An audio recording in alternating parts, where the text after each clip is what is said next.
को किसने चढ़ाया नहीं चढ़ाया, किसने क्या कहा, ये विषय जीवन का नहीं होता। इसीलिए मैं कहता हूँ ना कि अपने दिल का सुनो, किसी और का सुनोगे तो फिर आप अपनी बात कब सुनोगे, आप अपनी बातें कब कहोगे।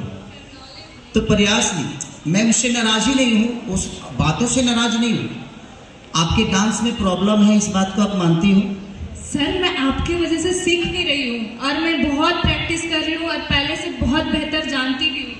इसीलिए मैं आपके साथ कोई डांस वाला गाना नहीं किया, क्योंकि डांस वाले में आपको प्रॉब्लम है, इस बात को आप मानो। आप 4 साल से इस दुनिया में हो और अभी तक आपने डांस को कंप्लीट नहीं किया। आप प्रयास करो, सीखो।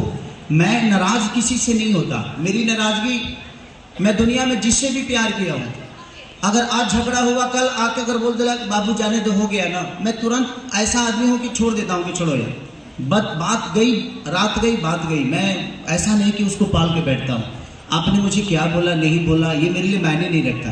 आप कितनी प्यारी हो, कितनी अच्छी आर्टिस्ट हो, ये मेरे लिए मायने है। हम आपके साथ काम करेंगे, डांस वीडियो भी करेंगे, लेकिन उसके लिए बेटा आपको सीखना पड़ेगा डांस। आप डांस सीख के करोगे तो शायद दुनिया की नज़र में बेहतर रहोगे, नहीं तो मेरे 10 काम करने के बावजूद भी आपका पहचान नहीं बनेगा, क्योंकि आपको काम नहीं आएगा। तो प्रयास करो कि आपको काम आए। और जहाँ तक सिर्फ सैड सॉन्ग करने की बात है, तो सैड सॉन्ग में आप अच्छा करती हो, तो मेरे को सैड सॉन्ग ही करा दीजिए। ठीक, इसी लगन में आपसे करा दूँ। मैं वादा बहुत कम करता हूँ, और करता हूँ तो उसको पूरा कर देता हूँ। चल, थैंक यू।